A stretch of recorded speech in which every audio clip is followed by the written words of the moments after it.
Hello student, আজকের ক্লাসত আমি অনুশীলনী 4.1 কোশ্চেন নাম্বার 1 দিয়া কোশ্চেন বলর কোশ্চেন নাম্বার 5 আর 6 কোশ্চেন দুটা সলিউশন করিম।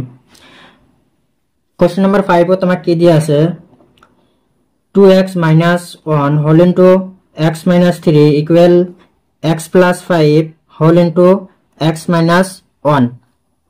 এই সমীকরণটা এটা দ্বিঘাত সমীকরণ হয় না নাই আমাক পরীক্ষা করিব দিছে।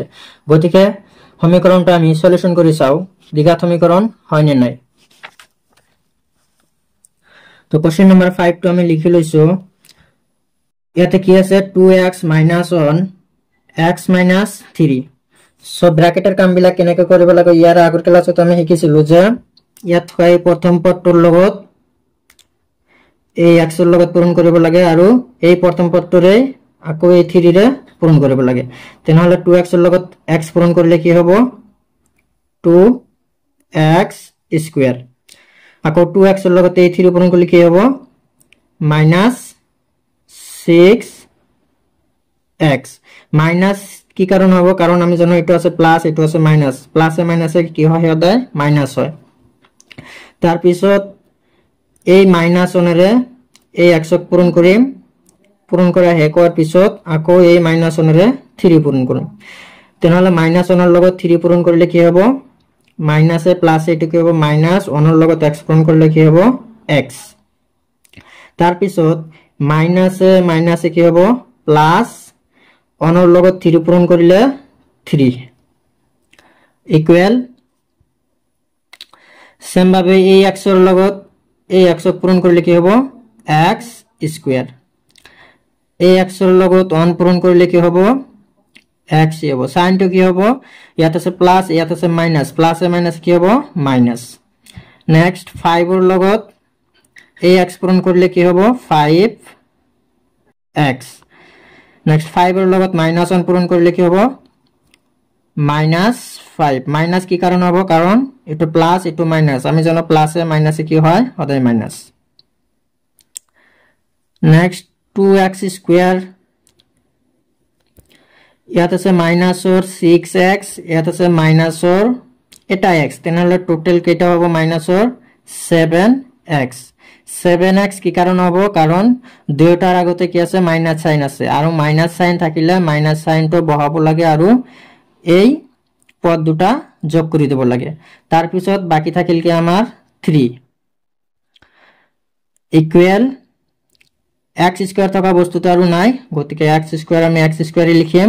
তাৰ পিছত ইয়াত আছে প্লাসৰ 5x, ইয়াত আছে মাইনাসৰ এটা x, তেনেহলে 5x ৰ পৰা এটা x বিয়োগ কৰিলে কেইটা থাকিব 4টা x।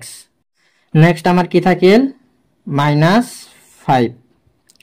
এতিয়া আমি কি কৰিম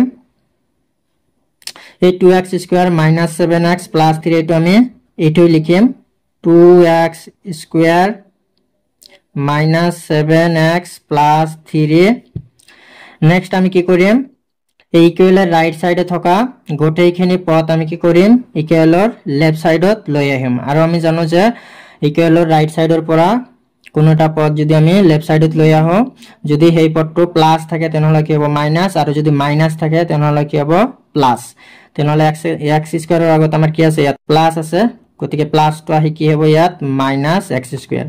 সিমিলারলি ইয়াত আছে প্লাস 4x, 4x তো ইকুয়ালৰ লেফট সাইডত আহি কি হ'ব -4x। তেনেহলে 5 তো কি হ'ব -5 তো আহি তাৰ উল্টা হৈ যাব +5 থাকিব আমাৰ কি 0, একো নাই মানে 0 আছে। নেক্সট আমাৰ কি হ'ব ইয়াত x স্কয়াৰ থকা বস্তু আৰু কি কি আছে, ইয়াত আছে দুটা x স্কয়াৰ, ইয়াত আছে মাইনাসৰ এটা x স্কয়াৰ, দুটা x স্কয়াৰৰ পৰা এটা x স্কয়াৰ বিয়োগ কৰিলে কেইটা থাকিব আৰু এটা বাকি x স্কয়াৰ থাকি যাব। তাৰ পিছত ইয়াত আছে মাইনাসৰ 7x, ইয়াত আছে মাইনাসৰ 4x, তেনেহলে টোটাল কেইটা হ'ব মাইনাস হ'ব, কারণ ইয়াতো মাইনাস ইয়াতো মাইনাস আছে, গতিকে দুয়োটাই মাইনাস থাকিলে কি হয় মাইনাস সাইনটো বহাব লাগে। আৰু 7x ৰ লগত 4x যোগ কৰিলে কেইটা হ'ব 11x। নেক্সট আমাৰ বাকি থাকিল কি প্লাসৰ 3 প্লাসৰ 5, গতিকে দুয়োটা যোগ কৰিলে কি হ'ব 8 ইকুয়াল 0। এতিয়া এই সমীকৰণটো কি হবে, এটা দ্বিঘাত সমীকরণ হবে। কারণ কি x এর উপর পাওয়ার আমি কি পাইছো 2 পাইছো, 2 থাকার ভাবে কি হবে সমীকরণটা এটা দ্বিঘাত সমীকরণ হবে। গতিকে আমি কি লিখিম যে প্রদত্ত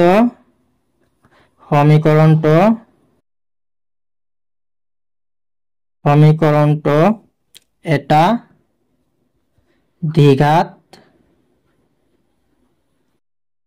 সমীকরণ হয়। কি কারণে দ্বিঘাত সমীকরণ হয়? কারণ x এর উপর থাকা পাওয়ারটো কি আছে d আছে, d মানে 2 আছে। সেইভাবে সমীকরণটা এটা কি হবে দ্বিঘাত সমীকরণ হবে। নেক্সট আমি আহো কোশ্চেন নাম্বার 6। কোশ্চেন নাম্বার 6 এ তোমার কি দিয়া আছে? কোশ্চেন নাম্বার 6 এ তোমার দিয়া আছে x square plus 3x plus 1 equal x minus 2 whole square. ইয়াত x মাইনাস 2 তো এটা কি আছে, এনেকুৱা একটা ফর্মুলা আছে আমি জানো। কি আছিল ফর্মুলাটো? a minus b whole square.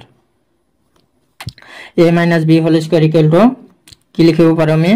a square minus 2ab plus b square. এটু আছিল আমাৰ ফৰ্মুলা।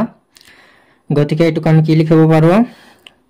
লেফট সাইড থকা পদখিনি আমি সেম এনেকৈ লিখিম x square plus 3x plus 1। এখানে একো কৰা নাই, বাকি এটো ফর্মুলাত ভাঙি দিম। ফর্মুলাত ভাঙি দিলে এটো কি হ'ব? এটো হল মনে মনে এটো হল a আৰু এটো হল b। তেনহলে ফর্মুলা অনুযায়ী কি হ'ব? এটো a স্কয়ার মানে কি হ'ব আমাৰ x স্কয়াৰ।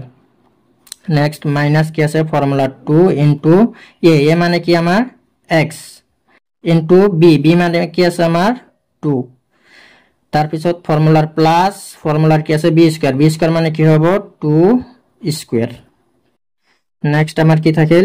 ইয়াত ছয় x স্কয়ার লেফট সাইডত প্লাসৰ x স্কয়াৰ আছে, ৰাইট সাইডত কি আছে প্লাসৰ x স্কয়াৰ।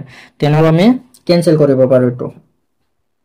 নেক্সট আমার বাকি থাকিল কি 3x প্লাস 1 ইকুয়াল রাইট সাইডত কি থাকিল আমার এই 2 ৰ লগত কি হ'ব 4 মাইনাস 4 হবো, কারণ কি মাইনাস এটা আছে আর 4 এর লগত x পূরণ করলে কি হবে 4x। তার পিছত প্লাস 2 কি স্কয়ার করলে কি হবে 4। এতিয়া আমি কি কৰিম? রাইট সাইডত থকা গোটেইখিনি পদ আমি লেফট সাইডত লৈ আহিম। তেনহলে কি হ'ব 3x স্কয়ার প্লাস 1 4x তো যেহেতু রাইট সাইডত মাইনাস আছে, লেফট সাইডত কি হ'ব প্লাস 4x। সিমিলারলি প্লাস 4 তো লেফট সাইডত কি হ'ব মাইনাস 4 ইকুয়াল 0। ইয়াত x থকা বস্তু আৰু কি আছে? ইয়াত আছে 3x, ইয়াত আছে 4x, দুটা মিলে কিমান হ'ব 7x। নেক্সট বাকি থাকিল আমাৰ প্লাসৰ 1 আৰু মাইনাসৰ 4। মাইনাস 4 ৰ পৰা প্লাস 1 কি কৰিব লাগিব? বিয়োগ কৰিব লাগিব। ৰিজাল্ট কি হ'ব আমাৰ মাইনাস 3 ইকুয়াল 0। 4 ৰ পৰা 1 বিয়োগ কৰিলে 3 থাকিব, ডাঙৰটোৰ আগত মাইনাস আছে, গতিকে মাইনাস সাইন দিব লাগিব। এতিয়া এই সমীকৰণটো এটা দ্বিঘাত সমীকরণ নহব। কারণ কি? কারণ এই x এর উপর থাকা পাওয়ারটো 2 নাই। কি আছে ইয়াত? মনে মনে 1 আছে, 1 থাকিলে তো নহব, 1 থাকিলে রৈখিক সমীকরণ হয়, গতিকে এটা দ্বিঘাত সমীকরণ হয়। কি লিখিম আমি? যে প্রদত্ত সমীকরণটো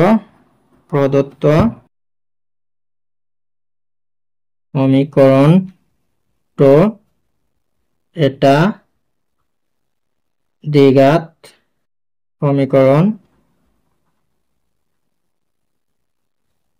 নহয় বুলি আমি লিখিম। কারণ কি x এর উপর থাকা পাওয়ারটো বা ঘাতটো কি আছে 1 আছে, অর্থাৎ 2 নাই। গতিকে এটা কি নহব আমার দ্বিঘাত সমীকরণ নহব। গতিকে 6 নম্বৰ কোশ্চেনটো আমাৰ হৈ গল। গতিকে আজিলৈ ভিডিওটো মানে ভিডিও ভাল লাগিলে লাইক কমেন্ট আৰু শেয়াৰ কৰিবা।